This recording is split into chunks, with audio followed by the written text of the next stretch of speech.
वहीं खेल मंत्रालय ने नए कुश्ती संघ को निलंबित कर दिया है। इसके साथ ही संजय सिंह की तरफ से लिए गए सभी फैसलों पर भी रोक लगा दी गई है। खेल मंत्रालय ने इस बड़े फैसले के बाद सियासी गलियारों में भी एक चर्चा ने जोर पकड़ लिया है। चर्चा है जाट वोट बैंक की। रिपोर्ट देखिए।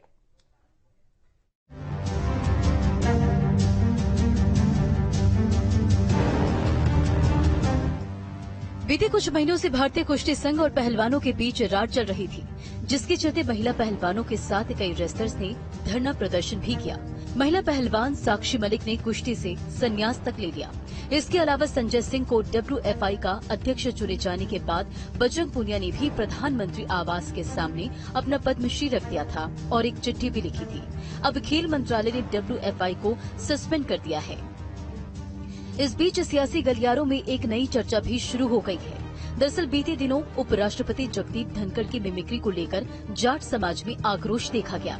जाट समाज ने इस घटना की कड़ी निंदा की। इशारा साफ है, जाट वोट बैंक। चर्चा है जाटों की, जो 2024 के लोकसभा चुनाव में अहम भूमिका निभाने वाले हैं। जो साक्षी मलिक का मसला है और जो कुश्ती संघ का मसला है, वो उसकी बुनियादी अंतर है। जो मुद्दे उनके हैं वो मुद्दे अपने आप में जायज हैं और उसकी इंक्वायरी चल रही है। लेकिन जिस तरीके से नए जो अध्यक्ष हैं संजय सिंह, उनके जो बयान हैं, वो बयान बड़े ही अच्छे नहीं थे, खराब थे।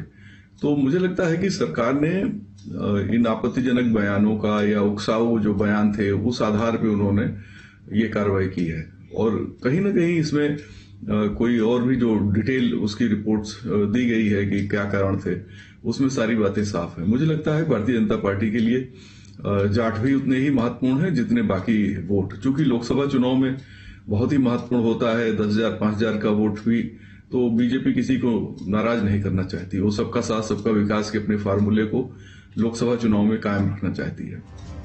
रेसलर साक्षी मलिक के संन्यास लेने और बजरंग पुनिया के सम्मान लौटाने के बाद जाट समाज में काफी रोष देखा गया।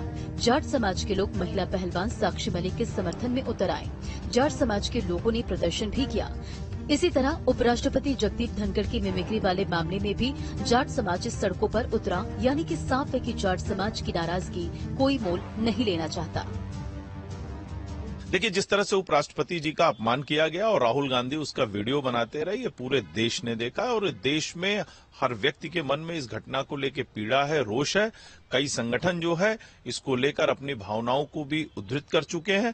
और जहां तक बात रही भारतीय जनता पार्टी की, तो भारतीय जनता पार्टी इस घटना की पहले दिन से निंदा कर रही है और निश्चित रूप से आने वाले समय में इसका खामियाजा विपक्षी दलों को जनता सिखाएगी। इसी बीच विपक्ष भी सरकार को आड़े हाथ ले रहा है। हालांकि जाटों के अपमान के मामले में विपक्ष का भी दोहरा चेहरा देखने को मिलता है। उपराष्ट्रपति के अपमान को लेकर उनका रुख अलग है, जबकि पहलवानों के मामले में वो सरकार को कोसते दिखाई पड़ते हैं। कोई बड़ा मजाक नहीं है, यहाँ तो रोज मजाक उठता है लोगों का।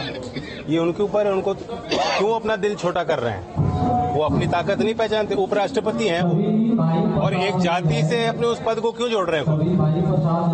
कोई जाति सूचक शब्द का प्रयोग नहीं हुआ और फिर भी अगर इसे कोई मुद्दा बना रहा है, वो नहीं चाहता कि देश के असल मुद्दे आगे हों, चर्चा में आए। उन्होंने 150 जो सांसद बाहर धकेल दिए बिना किसी कारण के। क्या ये लोकतंत्र है? जाट वोटों को साधने के लिए कार्रवाई की। इससे पहले जब बृजभूषण शरण सिंह के खिलाफ कार्रवाई की मांग करे तो भारतीय जनता पार्टी अपने सांसद को बचाने के लिए पूरी तरह से उनके पीछे खड़ी रही और आज भी खड़ी हुई है। आखिर लड़ाई तो वहीं से शुरू हुई थी।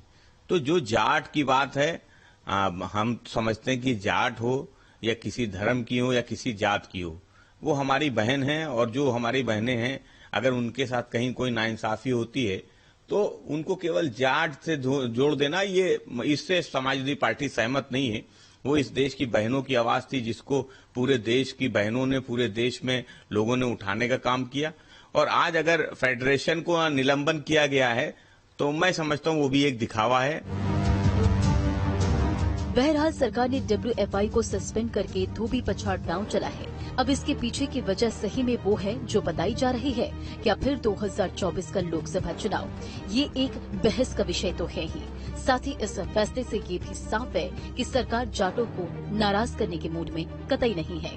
Team news 18। वहीं लखनऊ में अटल बिहारी